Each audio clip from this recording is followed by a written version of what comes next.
if you don't love what you do in this line of work, I don't understand why it's gonna you can't burn do it. you and bury you in a hole and leave you for dead.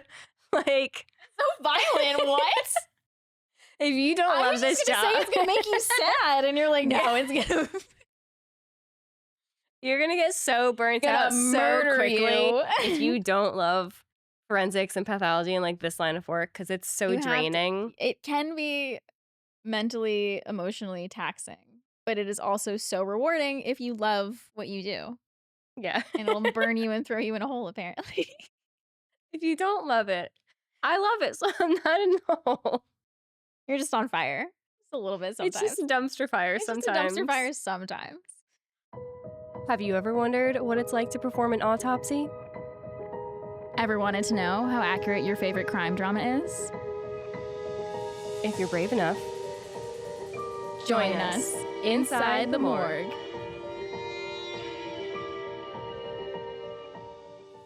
Hey everyone, and welcome back to Inside the Morgue. We are your hosts and favorite pathology duo, Jess and Alice. And this week we watched a show, How Did I Die? I watched it on Hulu, but I think it's an A&E show. Yeah, I watched it on Hulu. Yeah, and we watched the first episode, which deals with a case in Pennsylvania taking place in Lebanon County, right? Lebanon County, like Hershey area. Yeah. So the first episode was pretty crazy. Oh wait, but also I want to give a shout out to Young Junk. Yeah. Young Junk. Young Junk. We're recording in Young Junk right now. Dylan, if people want to record a podcast with you, just like all the fun we're having here, where will they inquire? You can inquire by emailing dylan@youngjunk.com, and that'll set you up. Just go outside and yell. Yeah, that works too. Yell Dylan, and he'll come finding you. Yeah, it's true. With like a microphone and everything. Mm-hmm. He's all ready. A whole setup. Yeah, so this episode basically, this show gets into like forensic pathologists and how they determine cause and manner of death, which I really liked that they got into the difference between cause and manner of death. Yeah. Because that's something some of the shows that we talk about, like the dramas, the CSI dramas, the fictionalized shows, will just interchange cause and manner, but they're two very different things. Yeah, I also like that they see, like, this wasn't like a whole like documentary kind of like how Jess hates documentaries. Like how the mortician was, like this had like more like drama to it, right? And they had like reenactment scenes, and they showed like full like autopsy like pictures and like recreations of stuff, and I was like, oh, like that's so interesting that most shows don't show. Yeah. And just for clarification, cause of death is the injury or what occurred to cause the person's passing, and the manner of death is how that came about. So, for instance, natural? Was it an accident? Yeah. So there's 5 manners of death. We've definitely talked about this on the podcast before, but if this is your first time tuning in, let's get into it. It is natural, undetermined, homicide, suicide, or accidental. So say cause of death could be something like gunshot wound to the head. That could be the cause of death. That's what caused that person's death to come about. But the manner of death could be suicide, homicide, accident, like undetermined if there's not enough evidence to determine one way or the other. So, like if you're between like accident versus suicide, you can have that like accident v suicide. Yeah, you can have that as a sub manner, but your manner would still be undetermined. And that also doesn't. A coroner's office doesn't assign guilt to a party. They just determine cause and manner of death, and it's really up to like the DA's office and law enforcement to then we just give that information over, and that's all for them to deal with. Yes. That's not my job. Not my job. So this first episode dealt with the deaths of 2 women, Jewel Schirmer and Betty Schirmer, both who happened to be married to the same man. We don't trust him. Jess is just being an ally for me right now. But yeah, so Arthur B. Schirmer, also called AB, was a Methodist pastor, and he claimed it was 1999, he came home from a run and he found his wife fallen, like she had fallen down the stairs in their basement onto like, I think they were like cement stairs. It was nasty fall. He called EMS. EMS came out and she was still alive Yeah. when they got there, and people in the documentary were saying like she did not want to be touched. She was very scared, like even for any kind of medical attention. They were Yeah, I scared. remember that. She was scared to have anybody. She was very freaked out. And she was taken to the hospital, to the ICU. Her brother was contacted. Her father was contacted. And they came to see her in the ICU. They were told she probably didn't have a lot of time. And her brother looked at her injuries and was like, this wasn't a fall down the stairs. Right. There was too much that she sustained that wasn't just a simple tumble down. Yeah. And something. And there, the blood everywhere, too, was weird. Yeah. Something he noted was her knuckles. Yeah. Were all scratched up and bruised, which could happen from a fall, depending on how you fall. But he thought it looked like she was fighting, which those can be a place for defensive wounds. Forearms are a place for defensive wounds. We've talked about before. Classic. A lot of people cover their face. And so he was suspicious immediately of Arthur. And eventually, unfortunately, Jewel passed away. And before she could get an autopsy, her heart valves were donated, which the pathologist in the documentary was very mad about. Rightfully He so. was fuming. Yeah, he was going off in this documentary. He was like, how dare they take this? Don't they know that we as a pathologist need this for like determining he's not wrong. what we need and blah, blah, blah. Yeah. But I don't know who consented to that, because they have to be in touch with the coroner's office before doing organ donate. But I don't know. This was 1999. Maybe it was different. Right. I don't know how they work in Lebanon County either. Yeah. And it was also, I think Jewel's brother also went to the house afterwards, and it looked like Arthur had cleaned up a lot of the blood. And he's like, who was cleaning up all this blood? And Arthur claimed it was the paramedics. And he's like, paramedics don't do that. Wouldn't do that. What are you talking about? So immediately suspicious right from the start. But the pathologist ended up ruling, I think, undetermined, right? Ended up ruling an undetermined. But he did note weird lacerations on. Yeah. This is the point where they were like showing it. Yes. Like to the audience. And I was like, that's so cool to like, for us to like visualize what they're talking about in like the autopsy report. Yeah. So she had weird lacerations on, I mean, not that any laceration isn't weird, but back of the head, side of the head. And I think he couldn't determine if it was from falling down the stairs or if it was some kind of blunt force injury from a blunt object. I mean, I guess the stairs could be considered a blunt object, but like some kind of force hitting her. Right.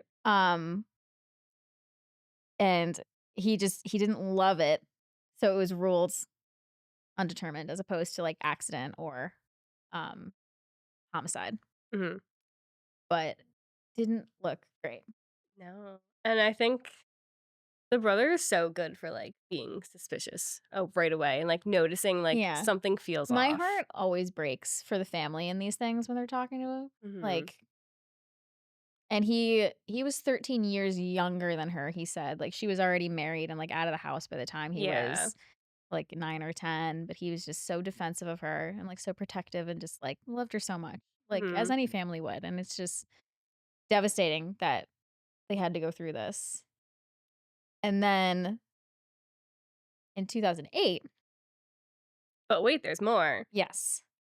Honestly, the way this episode went, I didn't realize that I was also like doing something in the kitchen while watching this. And I thought I skipped to another episode because suddenly they're talking about 2008 and they're talking about a car accident. A whole different type of case. And then I heard the last name, Betty Schirmer. And I'm like, what? That's us. And the story that was given to EMS was that she drove the car off the road to avoid hitting a deer, I think. Yeah. But again, EMS didn't quite think injuries lined up. Yeah, she had a bunch of weird ones too. Yeah. I think somebody said that the car wasn't even moving fast enough to cause those kind of injuries. And when you know it, she was married to Arthur Schirmer. She was married to A.B. Schirmer. And this one, I can't remember what they ended up ruling it as, but we actually are going to get into what happened at the trial. I know, I can't remember either.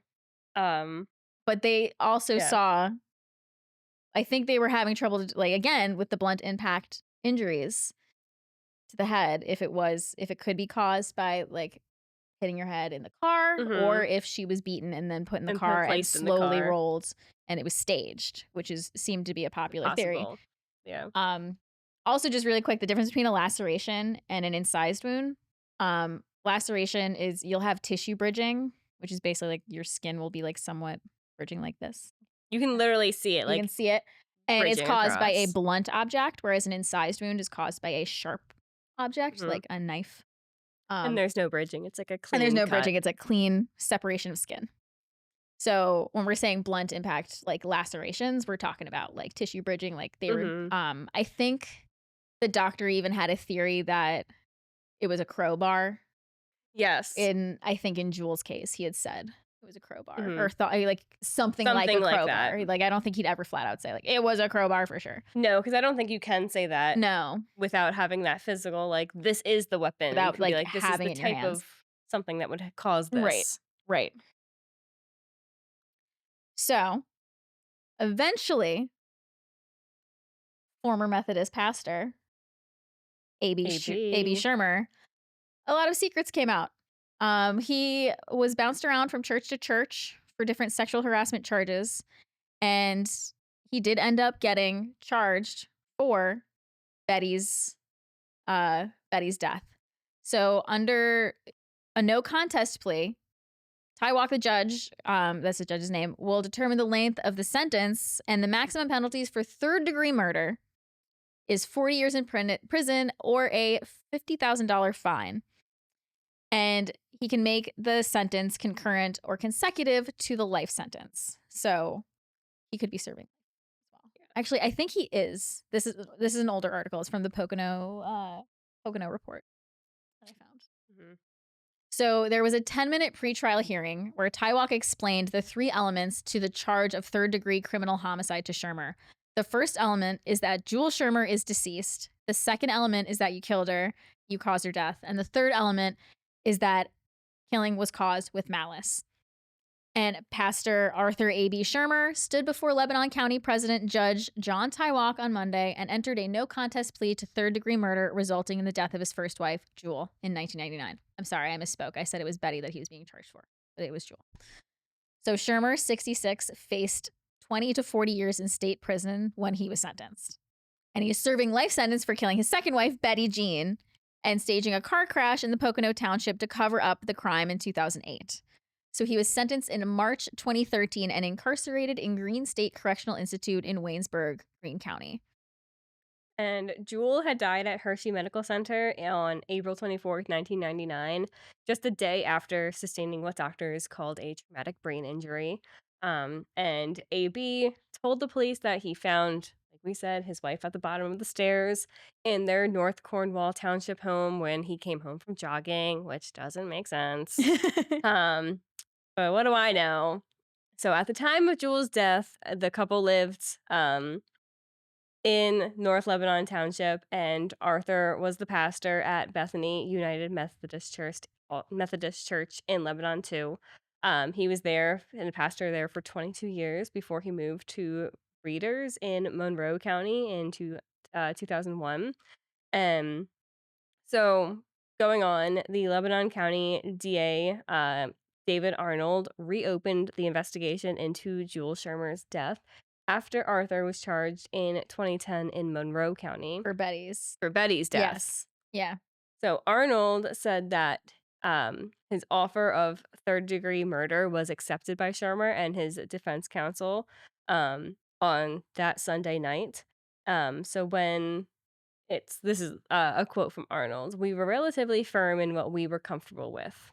And that was said after the hearing. Mm-hmm. So only a handful of people actually attended AB's hearing Monday morning in the courtroom in Lebanon Municipal Building. Among them were Schirmer's daughters, Amy Wolfgang and Julie Campbell, who have maintained his innocence in the deaths of their mother, Jewel, and his second wife, Betty Jean, for which he is serving a life sentence in the State Correctional Institution, Greene in Waynesburg, Greene County. Wolfgang and Campbell were very shaken during the proceeding as they watched their shackled 66-year-old father plead no contest to third-degree murder for their mother's death in 1999. As like, this has to be such a traumatic thing to go through. Right. Like, and of course you want to believe that your dad didn't do it. you already lost one of your parents. Mm-hmm. You don't want to believe that your surviving parent could have done that to you and your family. So at one point, Wolfgang leaned forward and sobbed as Campbell gently rubbed her back. Next to the women were Schirmer's fiancée, Cynthia Moyer, who shook her head several times during the proceeding. After the hearing, the three sat on the bench in the hallway outside the courtroom, quietly talking to each other. The daughters said that they only learned of their father's plea agreement shortly before the hearing. So they declined to comment, as I would too, saying that they would issue a statement later on in the day. And also in attendance at the hearing was Jewel Schirmer's brother, John Bainey, who has always believed that Schirmer was responsible for his older sister's death. And he was scheduled to be a witness for the prosecution. But because he pled no contest, didn't have to. So he did not exchange words with his nieces before or after the hearing. Bainey, who was 52 at the time, said he had mixed feelings about the plea agreement. And he said, quote, "I was looking forward to getting up on the witness stand and telling my side of the story, but I am relieved that we don't have to go through another trial. It's as good as a guilty plea. All I was after was the truth to come out and for my sister and for her to get her justice, which in my opinion is what happened." It's so sad. It's so sad. Have you ever seen probably not because it's a I don't documentary. like documentaries. Staircase? I tried. Again, I couldn't watch it because I This just don't like documentaries. Reminds me of it a lot. And the whole time I was just... As soon as I saw the staircase, that she fell down and was found at the bottom of it, and I was like, oh, this is it. I immediately thought of it when I was thinking this, and same thing. The only thing I was thinking about watching the staircase was The bird theory. The what? The bird, the owl theory. Sorry.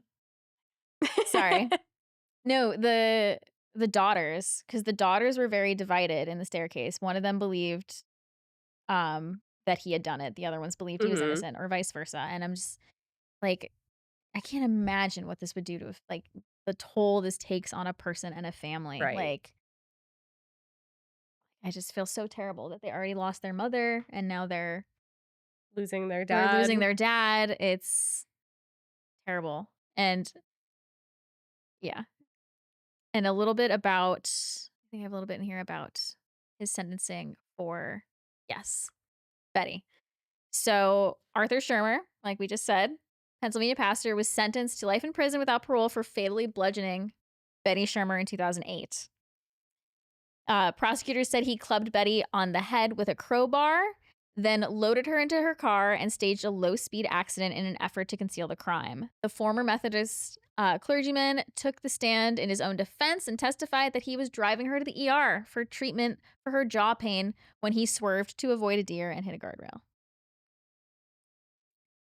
And the jury, I always find how long the jury deliberates for so interesting in cases like this. So do I. They deliberated for only 90 minutes, which I think is short. So local police initially believed that Betty Schirmer's July 2008 death was a result of a car crash. State police began a more thorough investigation months later when a man committed suicide in Schirmer's office after learning the pastor was in a relationship with his wife, the church secretary.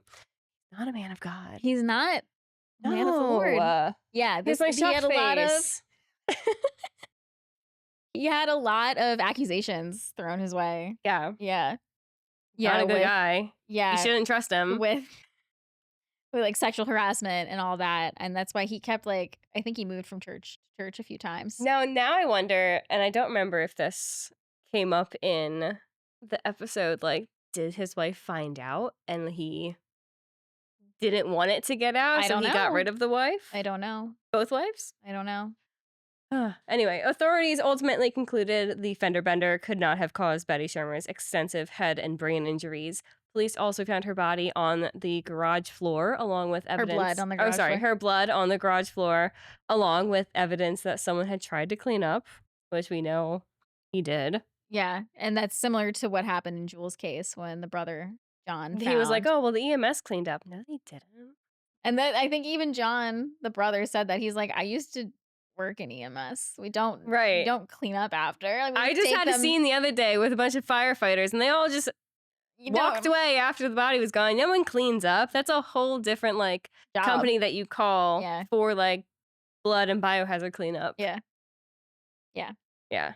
So the investigation into Betty Schirmer's death prompted police and prosecutors to take another look at Jewel Schirmer's case. Arthur Schirmer had long claimed that he was out for a run on that day when he returned home to find her body in a pool of blood at the bottom of the basement stairs. And he was charged, this was last September, with killing her. It's crazy. I do want to watch more of this show because I do Yeah. like that you get the forensic pathologist side of it. It's because usually in these Maybe shows that you get to me like just makes it more interesting I think as that's a probably what it is. docuseries. Because I'm 'Cause actually interested in it and Yeah. not just like, you didn't Here's watch a- Making a Murderer, right? You just gave me a heart attack Right. because you were in high school when it came out, right? I tried to watch it. I Okay. couldn't. I couldn't get into it at a high school age. I think now I could get into it. I feel it. I don't know if you would though, because I think you liked this because it was the pathology side of it, Hmm. which you don't get to see a lot in these things. A lot of the time they're talking to the detectives or the investigator, which is also fascinating.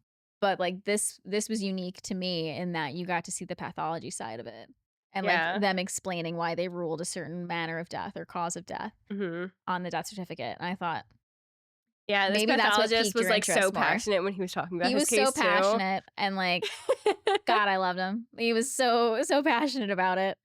Which you have to be when you're working in this line of work. If Yeah. you don't love what you do in this line of work, I don't It's understand gonna- why it's gonna you can't do burn it. you and bury you in a hole and leave you for dead. Like, so violent. What? if you don't I love was this just gonna job, say it's gonna make you sad, and you're like, no, it's gonna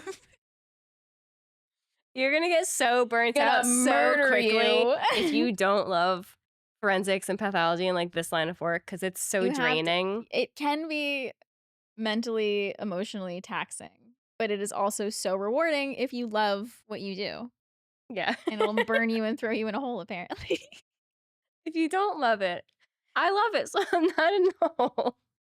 you're just on fire. Just a little bit sometimes. It's just a dumpster fire It's sometimes. just a dumpster fire sometimes. Yeah.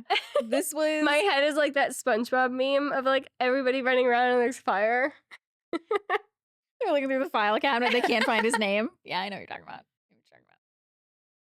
Yeah, this was. But yeah, when I was talking about before, I thought it was like an entirely different episode. And Yeah. then they connected it back. And I was like, oh my God, he You're like, staged this a man car sucks. accident.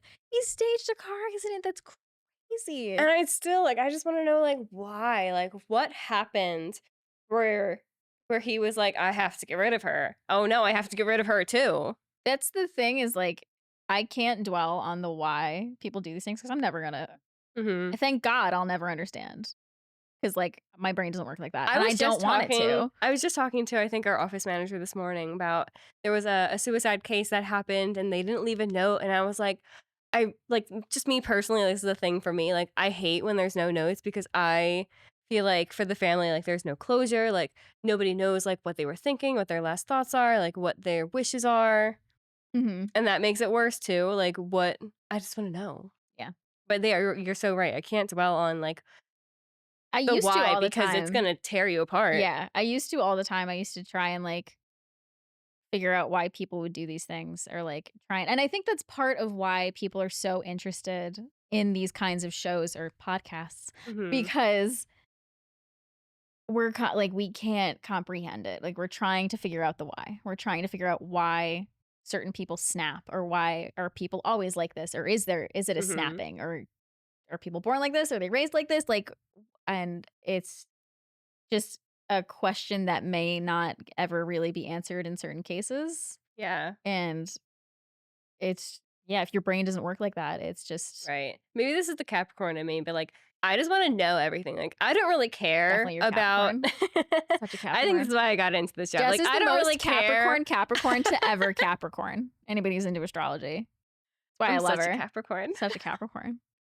I'm an Like I don't Aquarius. care about the details and everything. I just want to know why. I just want to know. I don't really Yeah. care about it. I just want to know. Such a Capricorn. So, do you have Any any last thoughts? I was just gonna ask you any last thoughts about I think we should watch more. And Yeah, let us more know of if you these watched it or shows. if you watched a different episode. We only watched the first episode. Yeah. Is all we had time for this week, but I want to see more of it and We more could do like hear more mini-sodes and like watch this. Yeah, more mini-sodes about it, and I want to hear more about like different pathologists. I'm assuming they're going to do different. Right. Is it not the gonna be same pathologist on every case Mhm. that they're interviewing? So that's like, I don't know if I'm sure people who watch this know forensic pathology is like there aren't a lot of them in America. No. It's like like a struggling field it's now. a Like struggling field, forensic pathologists. there's Yeah, so little of them. they're in high demand. So if you're looking to go into Go forensic make some pathology, money. they are needed. Go to med school and go into pathology. Yeah, just really quick. we Take the didn't want MCAT. to, but you can. Go to med school. Yeah, I didn't. I thought about it. I took the MCAT, and then I was I hate this. It was never in the cards for me. Med school is nope. I thought about it. I considered it, and I just realized I've talked about this before. I don't have to keep talking about it, but I realized I was just doing it because I thought this is what I had to do. You're like, I'm And then I going found into out my master's. I can do it. There were other options, and I was like, oh my god, I don't have to go to med school, and like a huge weight Yeah. just lifted off my shoulders. So I was like, I oh, I thought wasn't about meant it for this. briefly, and I was like, I can't do that mentally. Like, Mhm. going into grad school was like enough for me. Yeah. God bless everybody who does it. Not for me. I can't do Not it, for but I love you guys for it. Yeah, I love you guys for it. Become forensic pathologists. They're in high demand. All right. So that concludes our little mini-sode about How Did I Die? Let us know if you watched it in the comments. DM us on Instagram at Inside the Morgue Pod. We're also We're on also TikTok. on TikTok. Mhm. Find us over at Young Junk's page or our YouTube page. We're really everywhere. You can email us, anything. Yeah. We're always checking our DMs. Yeah, we are. There's not a lot. Please be- There's not a lot. Please DM us. Please DM us. We're begging for attention. With that being said, we'll be back next time for a brand new dissection. Bye. Young Junk!